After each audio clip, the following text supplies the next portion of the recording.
Every step of the way is monitored and recorded in a virtual database which is always expanding and is used by engineers and surveyors to plot the next drilling position.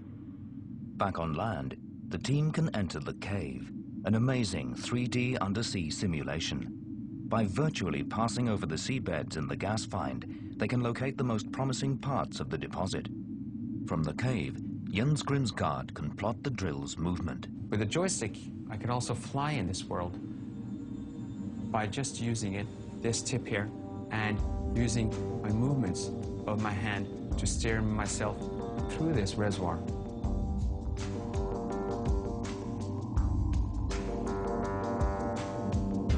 During the process, data collected by the drill is sent back in real time to the database.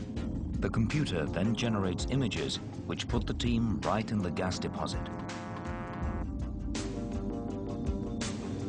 They can pinpoint spots from 10 kilometers away with astonishing accuracy. That would be compared to that your dentist would be in the 10th floor, and you would be situated in the first floor, and he's going to fill out one of your tooths back there. We're getting extremely good results by doing this.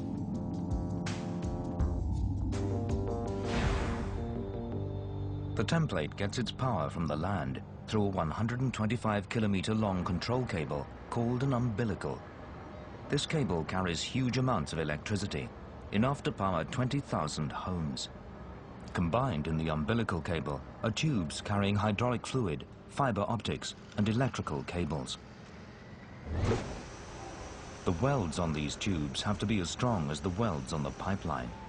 This is the fuel and control connection to the template. Without it, the template would just be 1,000 tons of useless metal at the bottom of the North Atlantic.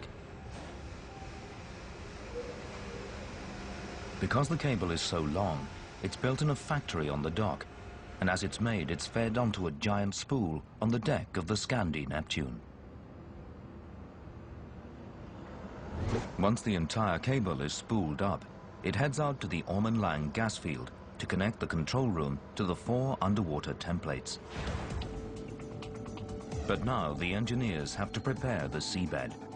The bottom of the ocean under the North Sea is a treacherous place, and the team building the world's longest underwater pipeline is about to face a mountain of trouble.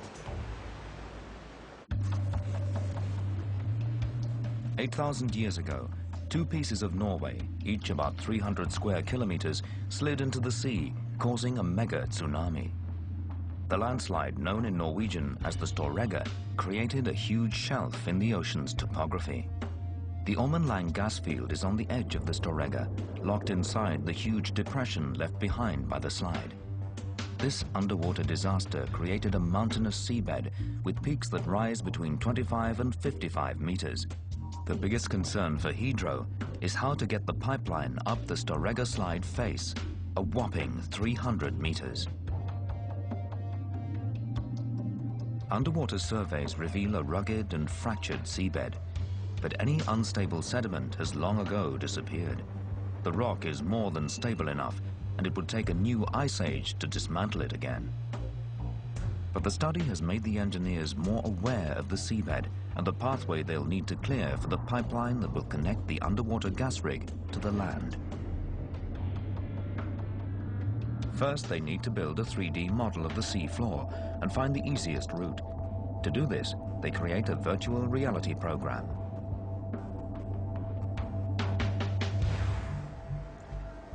The fisheries in the North Sea comprise a huge industry, and Hydro has to make sure the pipeline won't damage the reefs where fish feed and fishing boats work.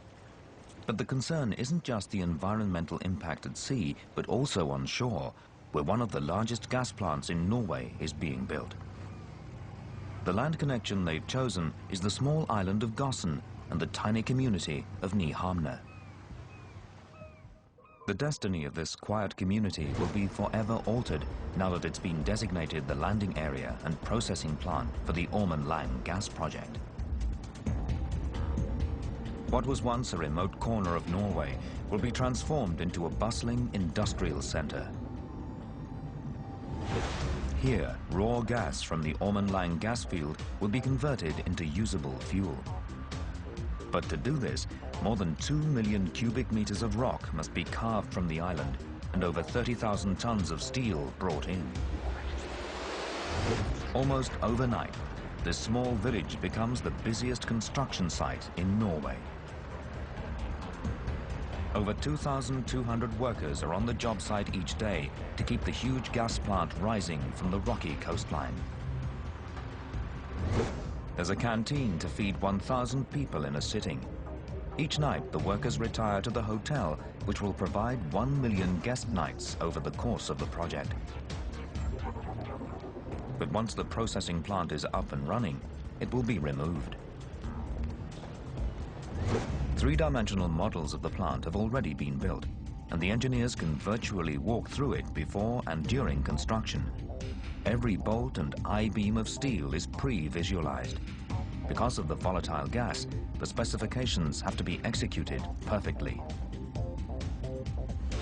But the plant is also built for efficiency. Raw gas will travel through the pipes and be converted into usable fuel in a mere 10 minutes, then be ready for delivery to the UK. The gas processing units are delivered to the island by ship, then cranes offload the components onto massive flatbed transport. This remote-controlled monster has 48 independent axles and 96 wheels.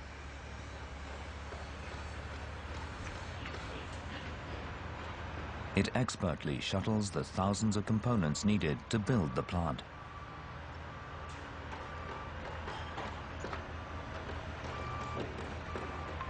Here on land, the workers have a hands-on relationship with the job site.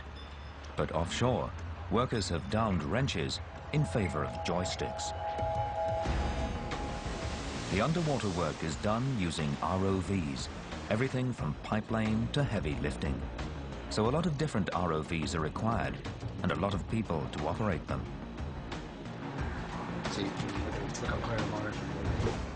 This warehouse contains a simulation tank, built so that offshore personnel can train on ROVs. Here they simulate projects that will take place offshore.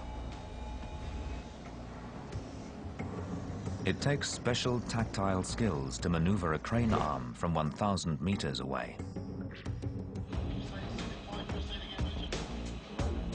Multiple cameras allow the operators to see the action. After the intense training with the ROVs, they're sent offshore, where the stakes are high and there are no second chances.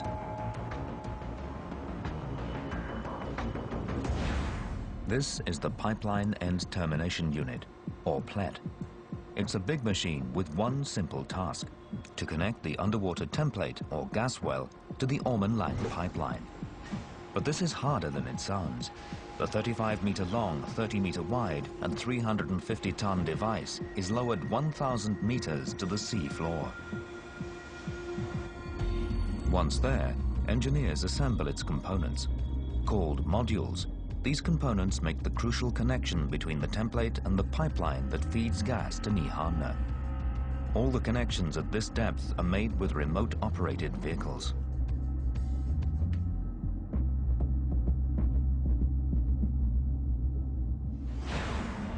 But before any of this work can be done, the systems must be tested. Thomas Berndt is the subsea manager.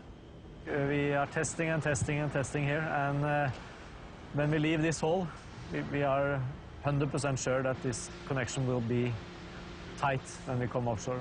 There won't be any leakage. A leakage offshore at 850 meters with large volumes of gas is a disaster, which we have to avoid.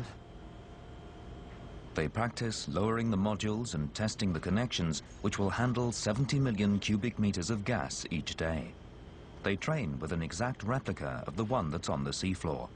It's a large investment, but it's money well spent.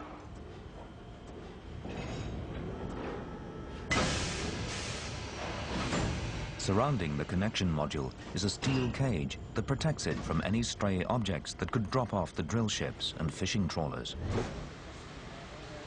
When the gas exits the field, the steel pipe expands. A little bit of expansion isn't a problem, but the engineers expect the Ormen Lange pipeline to expand along its entire length by as much as 1 meter, enough to rip it apart.